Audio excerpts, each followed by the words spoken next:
One of my most favorite things I ever did when I was younger was go to summer camps. They're amazing. My favorite one was actually this band camp that I went to.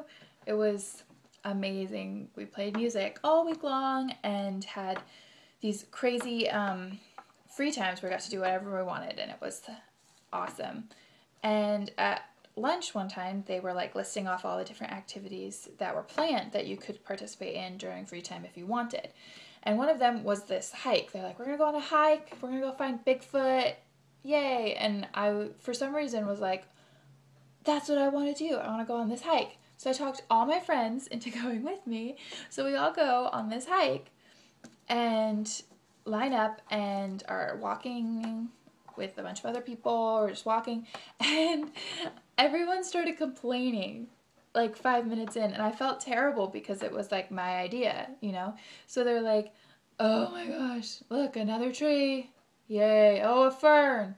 Yay, another tree. Why are we doing this? And it like suddenly didn't make sense at all because the camp was right on the beach. So you just had to go over this little bridge, and there was sand and water, and you could play, you know, do whatever you wanted. There was a lake there. You could go canoeing and swimming, and there was a big old field with a volleyball court, and then they had this like big gym full of stuff you could do and a mini golfing area. There was like so much fun stuff to do that a hike seemed ridiculously boring. Just trees and ferns and everything else over and over and over again, and it was walking. Not fun. We got like all the way to the end, and they had this random wood carving of a Bigfoot, I guess, and they're like, look, we found it, Bigfoot, yay. And we all went back to camp, everybody moaning, oh, why did we do that, it's horrible. And I felt so bad. I was like, hiking is so stupid, I hate it. Why does anybody hike? Of course, I'm a really sedentary person. I like sitting a lot. Like my favorite game when I was little was to have all my little dolls. Like we call them little people. I think they're called little tyke. I'm not sure what their actual name is.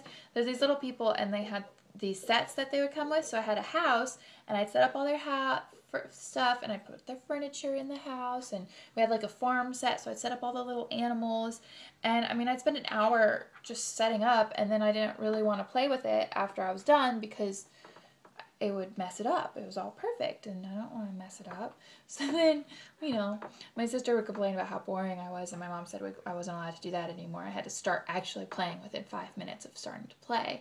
So then I played a game where they were moving in, and my little people would argue about where to put the beds and who had to move this bed again and where the stuff went. I thought it was amazing. I loved it.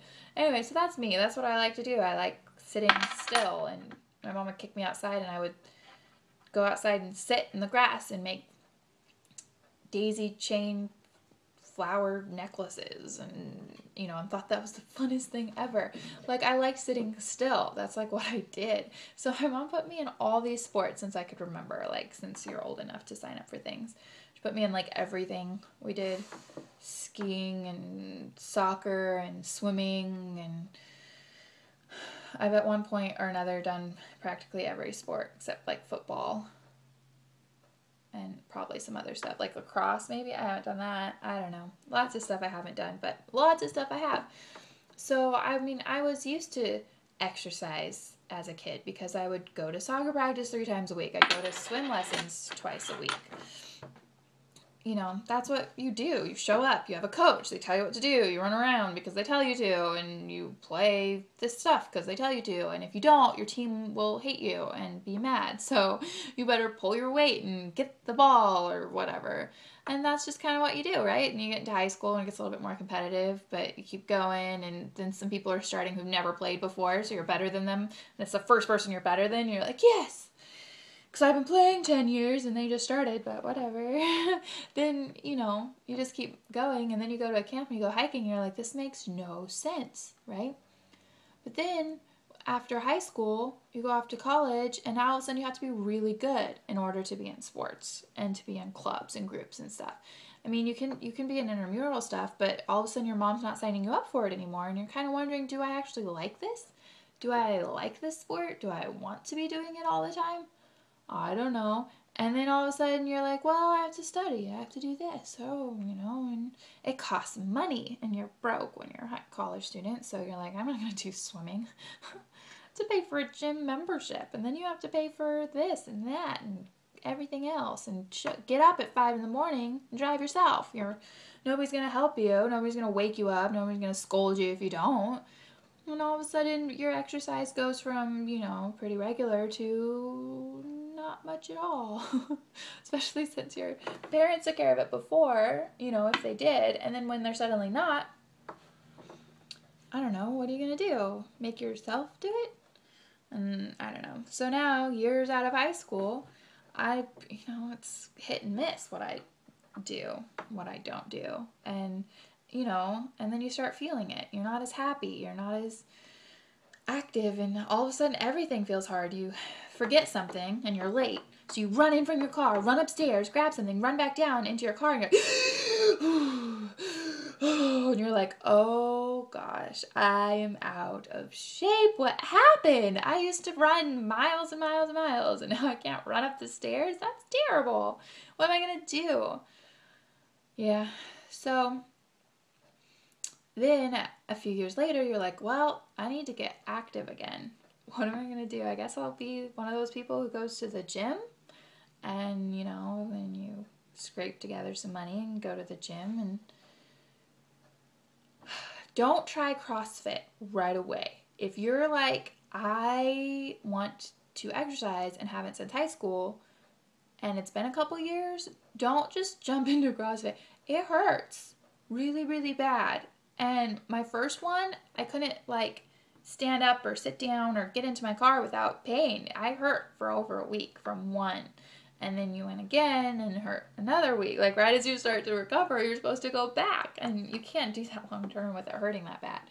No, that just, and it costs a bit. So then you're just, then you quit. Anyway, so, getting back into being active and actually trying and doing it myself and being self-motivated and trying to find things that don't hurt like crazy, things that I would actually do more long term. Because I want to be healthy, my whole life. I don't want to just do something now that hurts and work through the pain and do all this stuff and then quit a month later or the first time I get sick completely quit. I want something I love, something I enjoy, something I can do more long term till I'm 80, to stay active.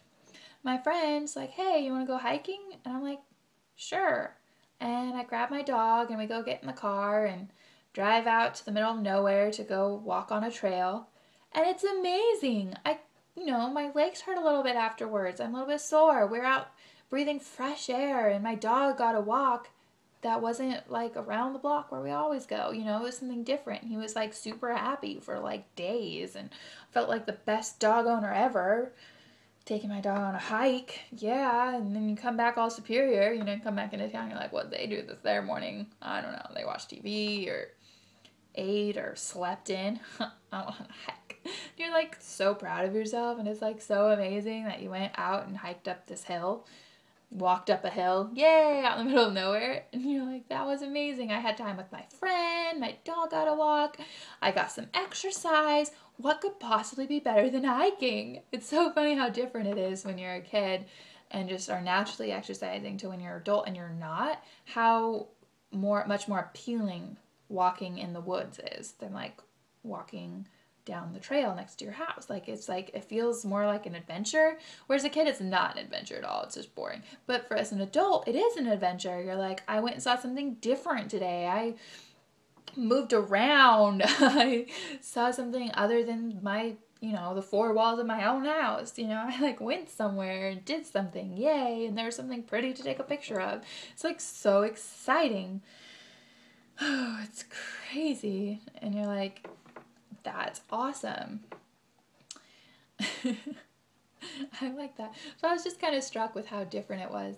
Because, I kind of just went the first time because my friend wanted to, and I wanted to spend time with her, and, there's different things that I wanted to do, and then I'm doing it, and I'm enjoying it so much, and it's I feel my younger self judging me for liking it, because I, judged it at one point and thought it was so dumb that anybody would like that, and then it's kind of, been affecting me a little bit longer, because it's I could have been hiking more. Because every time people would be like, I was like, oh, I went hiking on Saturday. Or, hey, do you want to go hiking? I'd be like, oh, you're one of those people who hike.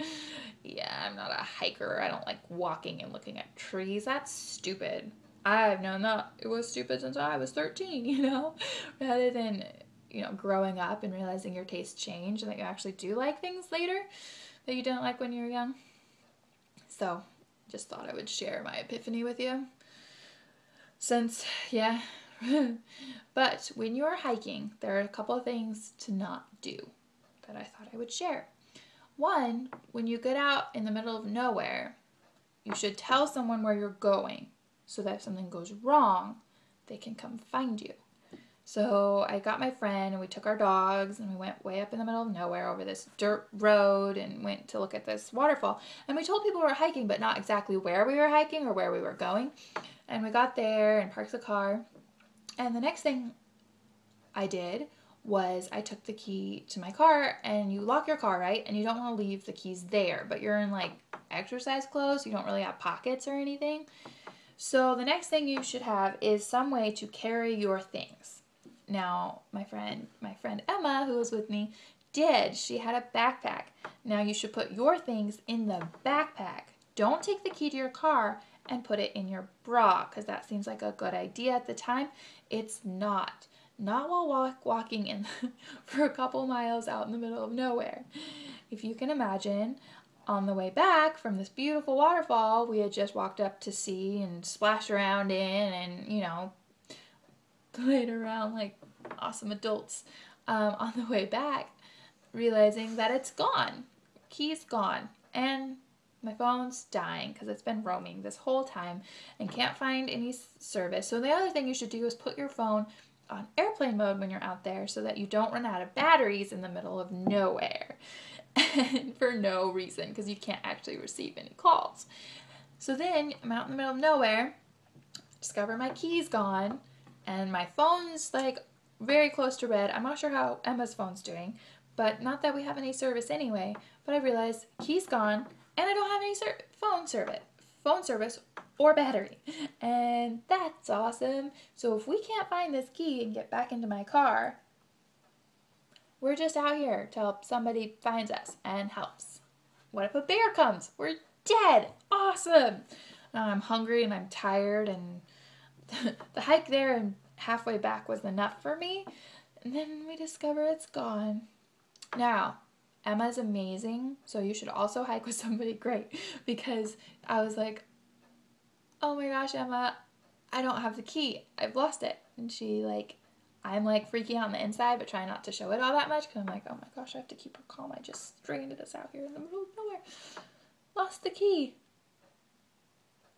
She's like, okay, when's the last time you saw it? Back at the car when I first put it in my bra. Okay, well, where do you think it fell out? And I'm like, well, probably back when we were swimming in the ice cold water back there. Well, let's go look for it. We turn around and walk back.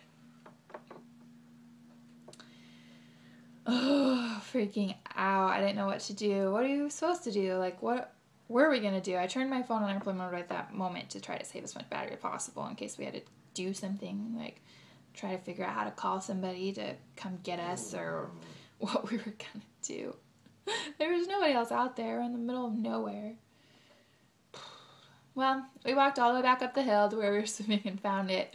It was like on the edge of the water and the rocks, like right there, like you could, yeah, anyway. So that was lucky. If it had fallen out somewhere else and just gone down the waterfall, like floated away, like we never would have found it. And I don't know what we would have done. But we did find it, so we were saved. I was so excited. I was like, yes! Ah! Anyway, so love hiking now. I'm going to be more careful with my keys. Anyway, that's what I think. Bye!